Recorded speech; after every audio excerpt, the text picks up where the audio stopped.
Thanks for staying with us on NC Continental Prime. Now, we're still talking about the conflict in the Middle East, where Nigeria has suspended flights to Israel for some of the pilgrims, the second batch of pilgrims that were supposed to go to the Holy Land due to the fighting in the Hamas region and, of course, in Israel. And we're joined by Nigeria ambassador to Nigeria, Israeli ambassador to Nigeria, Michael Freeman, to help us understand the development better. Thank you so much, Michael Freeman, for joining us.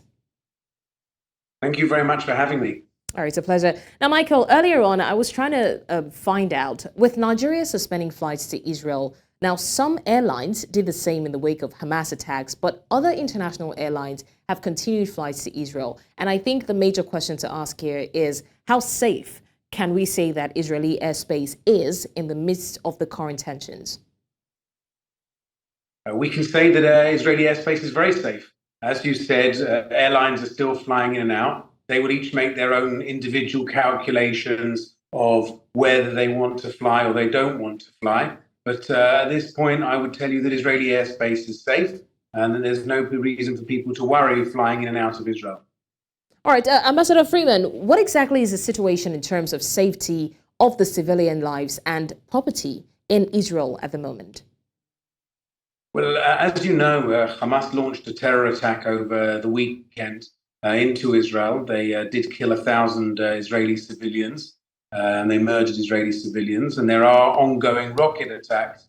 But the majority of Israeli citizens that are living their lives. They're continuing their lives. They're certainly being careful. They're certainly making sure that they're near shelters in case Hamas, the terror group in Gaza, send over more rockets. But overall, the country is safe. The country is still able to go around. My parents are there. My wife's parents are there. My friends, my family are all there. They are all safe at the moment. But certainly, it's limiting as a factor to go there at the moment because of the constant rockets that are coming across from Gaza that are being fired by the Hamas terrorists. All right. Now, we understand that Hamas is holding several Israelis hostage after their attack. How would we say that this will hinder or affect Israel's response overall to Hamas attack? So you're right. When the thousands of Hamas terrorists came across the border on Saturday morning in the early hours, they carried out a brutal massacre inside Israel, in really the worst we've ever seen, maybe in the world ever, along the lines of ISIS, even more extreme than ISIS, murdering men, women, children, babies, and desecrating their bodies. But they also kidnapped, as you said, over 100 Israeli and other nationalities, including a 9-month-old baby, an 85-year-old, an 84-year-old, mothers, grandmas, children, fathers. It's terrible, and they've taken them back in to Gaza and are holding them hostage. And they've said they're going to use them as a human shield to when Israel responds to this war that was declared upon us by Hamas.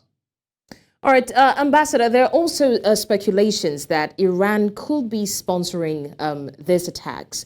What can you say to the veracity of that claim?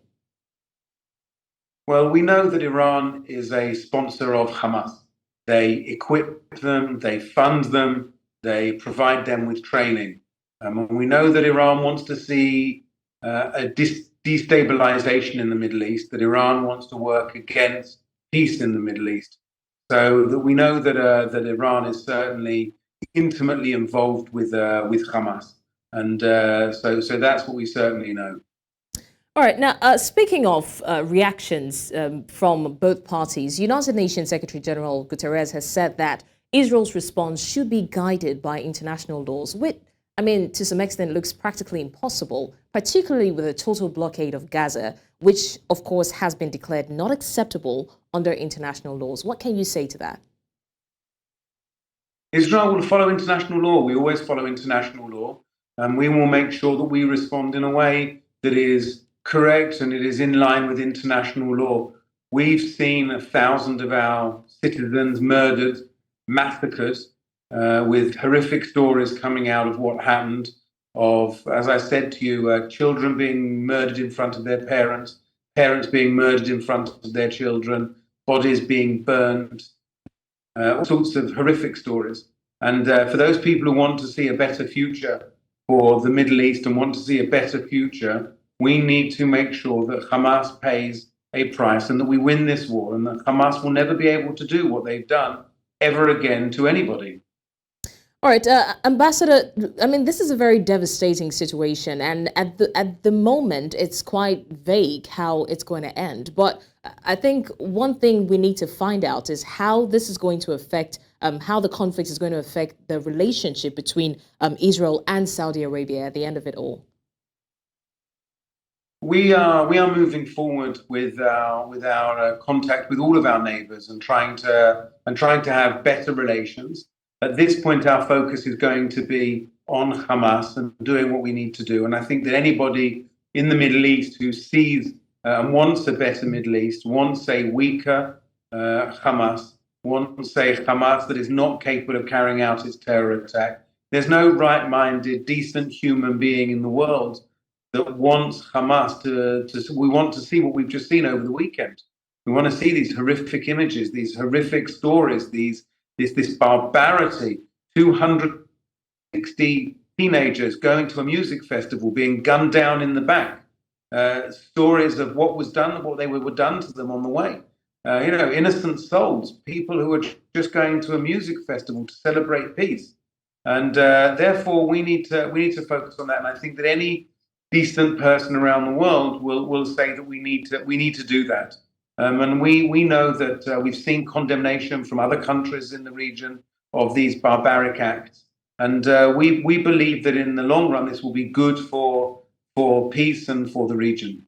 All right, Ambassador Freeman, let's also look at this from a vantage point. What would you say has made the resolution of the Israeli-Palestinian conflict seemingly impossible, despite the several peace deals with the Palestinians, especially since the time of Prime Minister Yitzhak Rabin?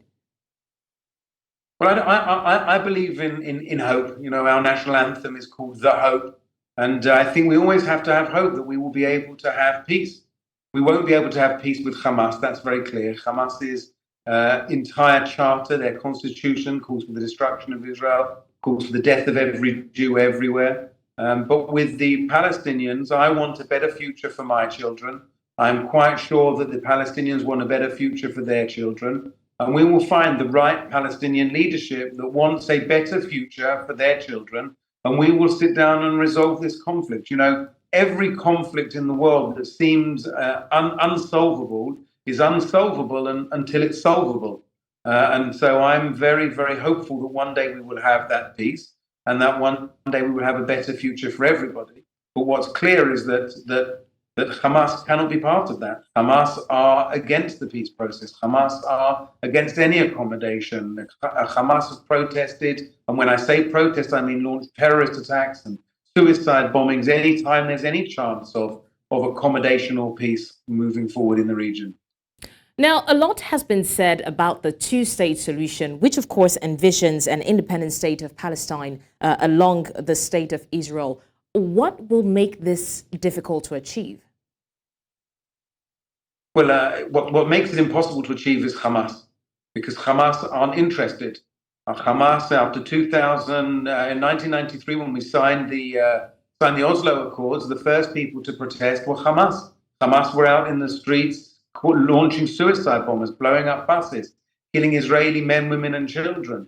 And so, if we want to see any form of progress, then we have to make sure that Hamas can't have their evil influence over that and to stop it. And therefore, that's most important, that we tackle these barbaric terrorists, these ISIS-like. Hamas is ISIS, and we need to tackle it, and we need to deal with it, we need to weaken them, and we need to destroy their capabilities completely. All right, Israeli Ambassador to Nigeria, Michael Freeman, thank you so much for joining us in the news. Thank you very much for having me.